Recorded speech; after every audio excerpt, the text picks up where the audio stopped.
Good afternoon. This is Will Lockwood from ComputerTalk magazine, and welcome to our webinar this afternoon. With us today, we have Patrick Grody from Human Resource Profile, and I will pass it to Patrick to begin the presentation. Patrick, please go ahead.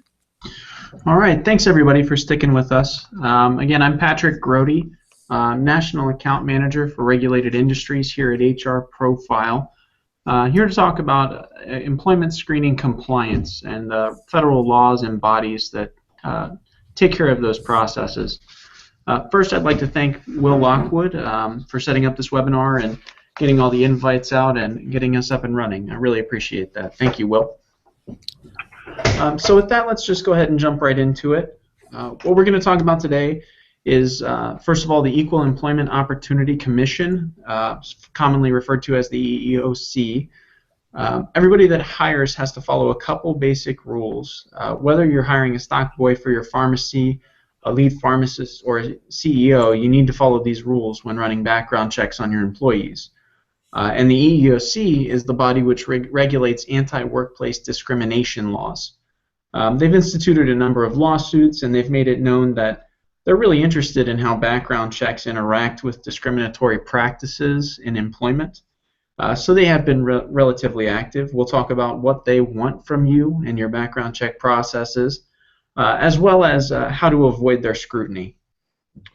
And the next thing we'll talk about is the Fair Credit Reporting Act, commonly referred to as the FCRA.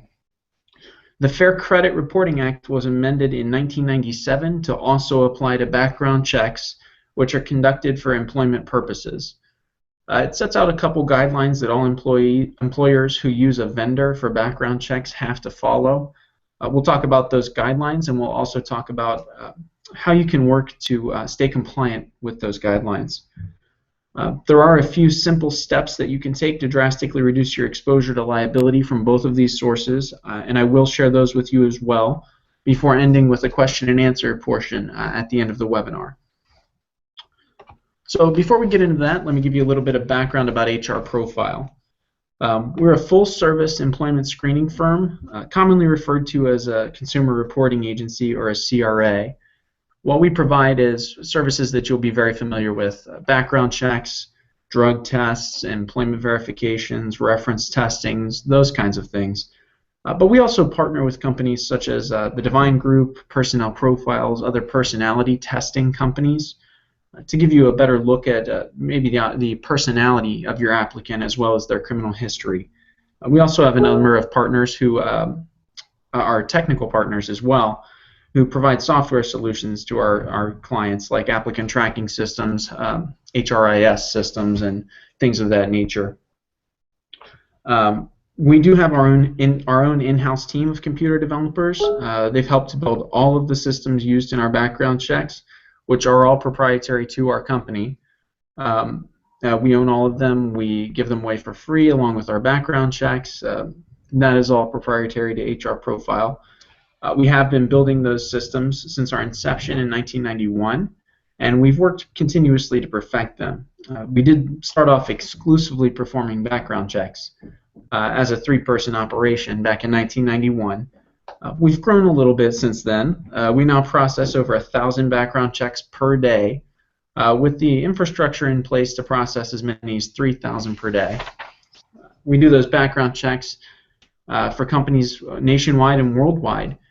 We're present in all 3,000 plus counties in the United States, in all 4,337 county courts in the nation, as well as the vast majority of countries in the world. There was a point in time when I could say every country in the world, but we found it pretty difficult to get a background check out of North Korea recently, and pretty impossible out of Syria. But other than those exceptions, we have a global presence. So with that, let's just jump right into it. What the EEOC wants to see when you run a background check is that all applicants for a position are given due consideration with their individual quirks and strengths taken into account, and with all of their flaws being treated in light of their entire personal and professional history. Now, if that sounds like a tall order, it's because it is. The EEOC is interested in finding a way to ensure perfect fairness in the employment process. Fortunately, that's not put entirely on the employer for your background check processes. We do have a couple simple rules to live by with the EEOC. For background checks, what the EEOC wants to see is that whenever you find criminal information on your applicants, and it will differ by industry, but the overall average is somewhere around 16% of applicants will have some kind of negative information on their background check. Whenever you do find that criminal information, the EEOC wants you to assess how that negative information will affect the applicant's ability to complete their job function. For instance, if you're hiring a stock boy for about 20 hours a week, and it comes back on his background check that 6 years ago he wrote a bad check and spent a few months in jail, the EEOC would require that you examine whether or not that criminal information will inhibit his ability to stock products effectively. Now, the EEOC doesn't have a standard answer for that. It might be that your stock boy is going to have a universal key to the pharmacy, and they're going to have access to your back room with financial records. They're going to have access to cash registers and all kinds of financial access. And maybe your answer is yes, I don't want somebody who writes bad checks to have that key. What the EEOC is interested in is whether or not you asked that question, whatever the answer is, whether or not you assessed that criminal information for your particular job title. And I will say they've been incredibly active in this area. They're really trying to flesh out what the courts will defend in terms of how much scrutiny is enough scrutiny. They even went so far as to institute a lawsuit claiming that all background checks were racially motivated, since minorities are convicted at a higher rate than Caucasian Americans. Their claim was that running a background check at all would be unfair to minorities. They lost that lawsuit. I don't mean to scare you too much about that. They did lose that lawsuit, but that's the kind of thing that they're paying attention to and looking for in terms of how you use criminal information from a background check. So I would highly suggest, based on that, that you limit your background checks to a 7-year look back, which is what the EEOC has said is as far back as is relevant. They seem to believe that anything over 7 years is just irrelevant criminal information. And I would also suggest seriously scrutinizing any records that come back which are over 5 years old, because they seem to be moving towards that limit. So in terms of relevance, in terms of the type of crime committed, as well as the timing of the crime committed, is what the EEOC is looking for out of your background checks. So the next question would be, how does this apply to our drug testing? And let's keep it simple. It doesn't yet. This will not affect your drug testing systems. In terms of your employment screening, this will govern your background checks and not drug testing. Let's try to keep it as simple as possible. The next question that I hear a lot is, what does this mean I need to do? Well, it does not mean that you have to ignore criminal information that comes back. I want to stress that again. If you find criminal information on an applicant, the EEOC does not, across the board, expect you to ignore that criminal information.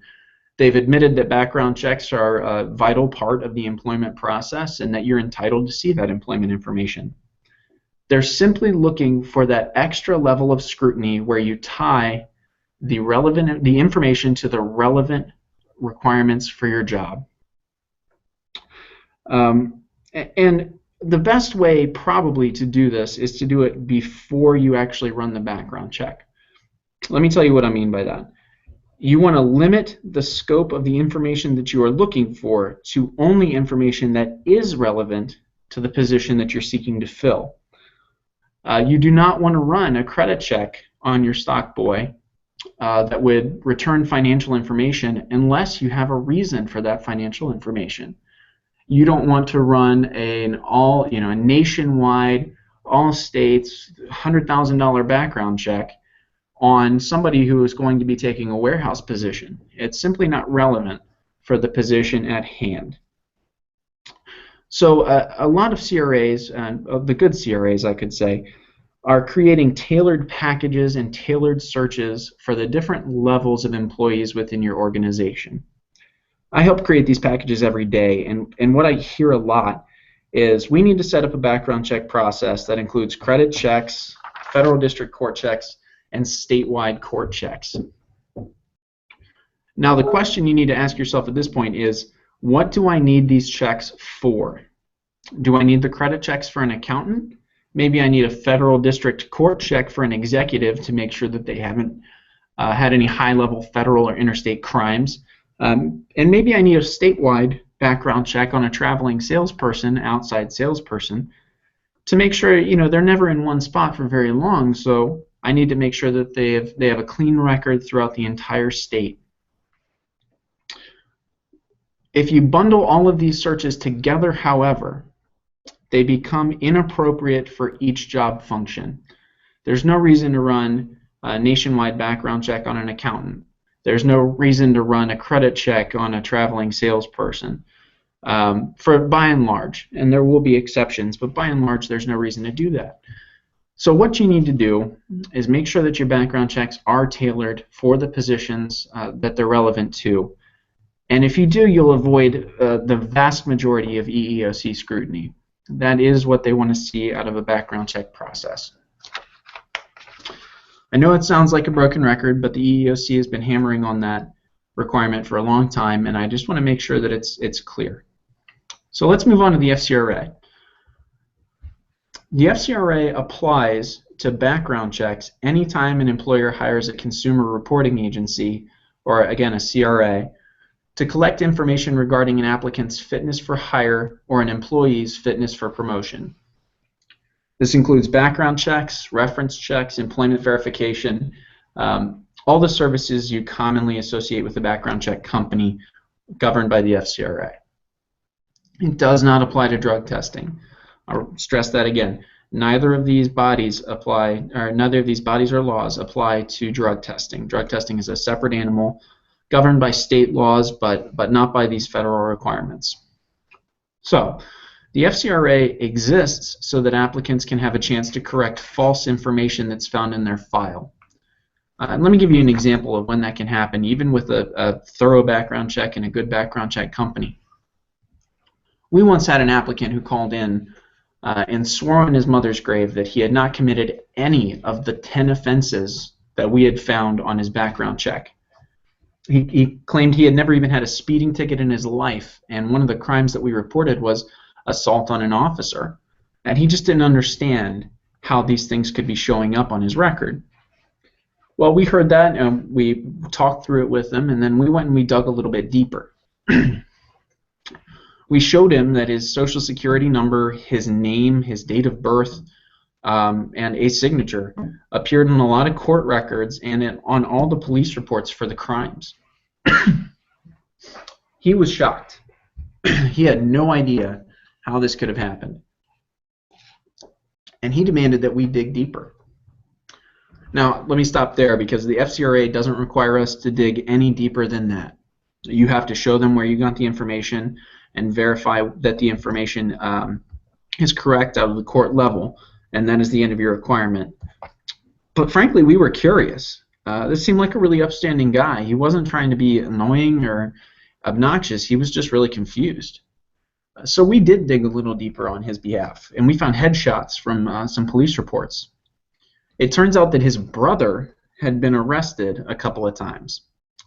Every time he had given the applicant's social security number, name, and date of birth and signed where he needed to his brother's name. Now, if we hadn't followed FCRA procedures and notified him of the negative information, this applicant would have never known that those records existed. How could he? He had never been arrested. How would he know that he had an assault on a police officer in his record? Once we told him, he was able to contact the county courts and have those records changed over to the correct offender. And that's what the FCRA is there to do. It's not there to prevent you from making decisions based on criminal information. It is just there to verify that the information is correct and give the applicant a way to fix it if it's not. So with that in mind, let's get into these 5 basic steps that the FCRA actually requires from you when doing a background check. The first step is a disclosure to the applicant that you are going to run a background check on them. This is pretty obvious. You have to tell someone before you run the background check. 99% of the time, this will be done in writing. There are a couple exceptions. The most notable one is if you have truckers or DOT workers who are on the road a lot, the FCRA has an exception for them where their disclosure can be given over the phone. If you have that situation, I'd highly recommend working with your CRA. It can be a little tricky. The second step after disclosure is authorization. You have to obtain a signed writing that authorizes the background check. Again, 99% of the time, this is going to be in writing, on paper, or electronically, and there's an exception for truckers. Additionally, however, you must retain the signature on their employee file. So those first two steps, disclosure and authorization, obviously have to be conducted before the background check. You have to disclose and receive authorization to run the background check beforehand, otherwise the steps would make no sense. However, if the background check comes back with negative information, there are 3 additional steps that you must take before declining employment or firing the employee. So after disclosure and authorization, the third step is called pre-adverse action. In this step, you have to inform the applicant that negative information has been found either on their criminal record, in their references, that you haven't verified a degree, whatever it is that is preventing you from hiring this person, you have to disclose it to them, give them a copy of the report, and then you have to tell them that you are considering whether or not to deny employment, deny promotion, or fire the employee due to that information. Now, I stress considering because it is inappropriate at this point to tell the person that you've made a final decision. That's for later in the process. This is where you give somebody the notice that there is negative information without you having made a decision about it. You must inform the applicant of who generated the report in this pre-adverse action notice, that is your CRA, who ran the background check, and how they can be contacted. And there's a list of rights that must be submitted along with this pre-adverse action notice.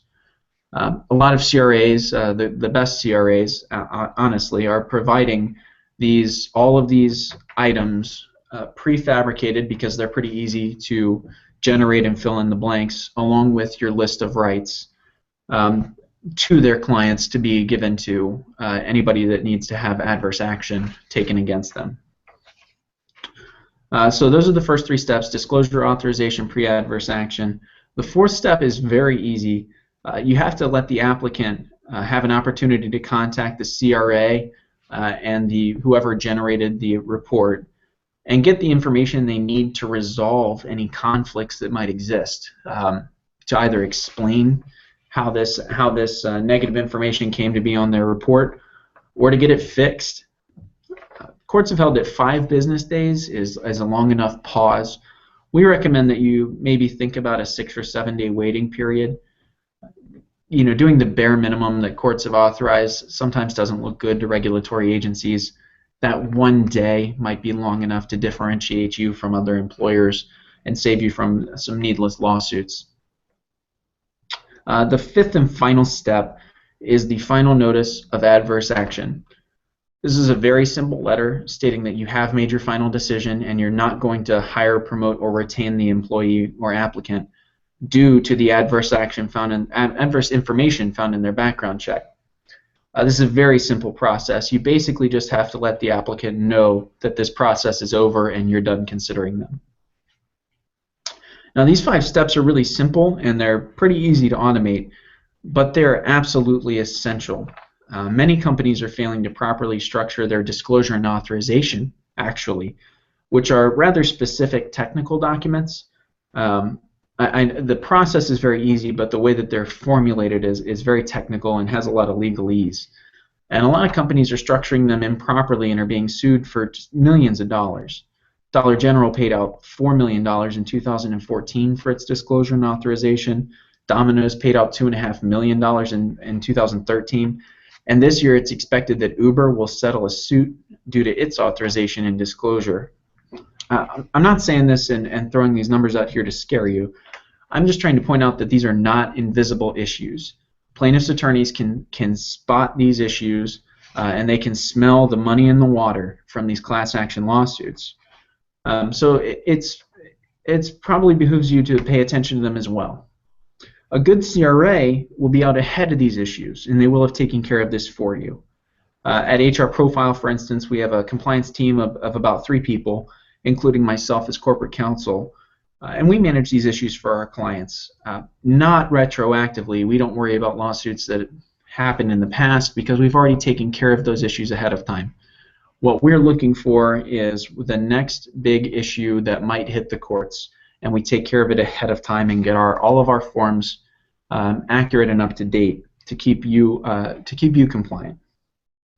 Because these issues are constantly changing, and if your background check company isn't helping you to revisit your forms and keep them up to date, I would highly recommend that you seek legal counsel on your own to make sure that you are remaining compliant. Again, these are not invisible issues and they are not cheap issues. So making sure that your forms are correct is a very important part of conducting a background check. That's the conclusion of my prepared talk. I thought now might be as good a time as any to open up the floor to, I believe we have a couple pre-submitted questions. Right here is a list of the offerings that we have here at HR Profile. I know that a lot of these will be very familiar to you. Criminal conviction history, obviously, credit history, motor vehicle report, but a couple other of them might be something you might not have seen from other employment screening companies, and I wanted to make you aware of what we do. So, Will, you want to jump into the questions? Sure. Let's jump into some of those questions. We had 4 submitted from the registration process, and we'll just go through them in order. The first is there one thing that makes companies more susceptible to lawsuits over any other? And they followed up by asking, what is it that companies fail to do? So if you had to prioritize and pick that top thing, Patrick, what would it be? I'm sorry, could you repeat the first part of the question? Sure. Is there one thing that makes companies more susceptible to lawsuits over any other? I would say that the most visible problem in conducting background checks is probably adverse action. Not sending an appropriate adverse action notice is grounds for a lawsuit in and of itself. So whether or not you conducted the background check properly, got a proper authorization and disclosure, if you just call the applicant and say, hey, there's some stuff on your background check and we're not going to hire you, thanks, bye, or you fail to inform them at all and you just remain silent, that is the easiest way to be non-compliant. Again, all of the issues that I've mentioned have been litigated. Every single one of them has been litigated, but that is the easiest one to fall into. Okay, great. And let's see here. Then the next question we had was, what are the ramifications for disciplinary action of employees when warranted? The ramifications for disciplinary actions of employees. Mm-hmm. So I think what we're getting at there, to me, it sounds like if you have to take disciplinary actions with an employee, what is it you need to be attuned to make sure that you're doing this in the right way? You're managing that human resource process in the right way. I see. With regards to background checks, essentially follow your adverse action. That'll keep you compliant. I think the bigger deal here is going to be for drug testing. If you do a for-cause drug test, somebody shows up and they're obviously on something, and you send them for a reasonable suspicion drug test. You just want to make sure that their behavior is well documented before you send them.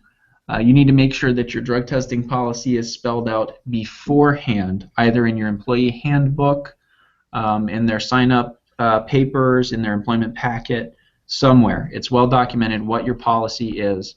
And you want to have it written somewhere that arriving under the influence of any substance, other than maybe caffeine, is grounds for dismissal. And as long as it's spelled out beforehand and you have your procedures properly defined, the ramifications just simply don't exist for the federal bodies. I will say that depending on your state, that can change. I know Montana has a very strange drug testing law where they don't allow reasonable suspicion drug testing. For instance, in Montana, you have to have some kind of accident causing, I think they call it significant damage without defining that term. So your state may have a different rule, but in terms of federal employment law, you're really just looking at having a well-defined procedure that you follow. Now, if you don't follow that procedure, that's a different issue. Okay, so it's largely having the procedures in place and following them, which is something many pharmacies should be familiar with, from things like there's a lot of policy and procedure policies and procedures requirements within pharmacy. So this is just another aspect of that. Okay. Okay. How the third question was, how do these important HR topics and rules apply to small business, fewer than 50 employees? Are there differences? There are not. Essentially, the only difference is the level of scrutiny that you need to give an individual applicant. If you're only considering 3 or 4 people for a position in a small company, as opposed to say you're Rite Aid and you're considering 1,000 people for the pharmacist position, the level of scrutiny you may need to give their criminal background may go up, but the EEOC has not been clear about that. So essentially, from the lawsuits that we have to date, there is no difference for background checks between a small company and a large company in terms of your exposure to liability. Now, obviously, if you have 10,000 violations, the law allows greater damages than if you only have 2. I guess that would probably be the biggest difference. Okay. Great. So then the final question, and we'll wrap up with this one, I think, is what questions can be asked and what personal information can be shared within a company? I think this is from the perspective of making sure that information that's supposed to remain private remains private. Right. So the biggest concern in the background check industry is personally identifiable information, name, social, date of birth. You can clearly ask an applicant for all of those things in order to run a background check. Of course, date of birth can only be asked for that purpose, to run a background check. Otherwise, you're looking at an age discrimination lawsuit. But you can ask those questions. That information, as long as it is kept secure, sent over secure email, not written down and left out in the open, only sent through secure fax lines. That information can be shared with anybody who needs it. Basically, anybody in recruiting or HR, executives if they're involved in the hiring process. For drug testing, however, you start to run into HIPAA violations. I'm sure everybody here knows what a monster HIPAA has become recently. And for drug testing, essentially, you need to make sure that you are not receiving the results of drug tests in any way in an unsecure fashion. If you are receiving your drug tests via fax, you need to make sure that that is in a secure, locked position where nobody will be able to see it except those who are entitled to it. You need to make sure that it is either saved or destroyed after it's considered. If you're receiving it via email, HR Profile will send your results via email, but we do not send the background check itself. We actually send you a link to an online account that requires a few steps of verification before we will give you your results, and that is HIPAA compliant. So essentially, you need to be aware of what information is protected in background checks, that is the social, the name, and the date of birth. In drug testing, you need to be aware that HIPAA is applicable for drug testing results. And whatever your HIPAA policy is, I'm sure most people here already have some kind of HIPAA policy. You need to make sure that it conforms with your policy, and you need to make sure that you're receiving your results in a secure fashion. You think that answers the question, Will? Yeah, I think that does. That sounds like it does answer the question, and it's something that, again, as you point out, pharmacies and technology vendors to pharmacies should all already be pretty familiar with these kinds of processes, and it's Right. just a matter of Right. applying it properly within the HR and the background check process. Right. Yeah, A yeah. significant number of the background checks we do every day are for healthcare companies, nursing homes, hospitals. We have a couple pharmacies as well that we take care of.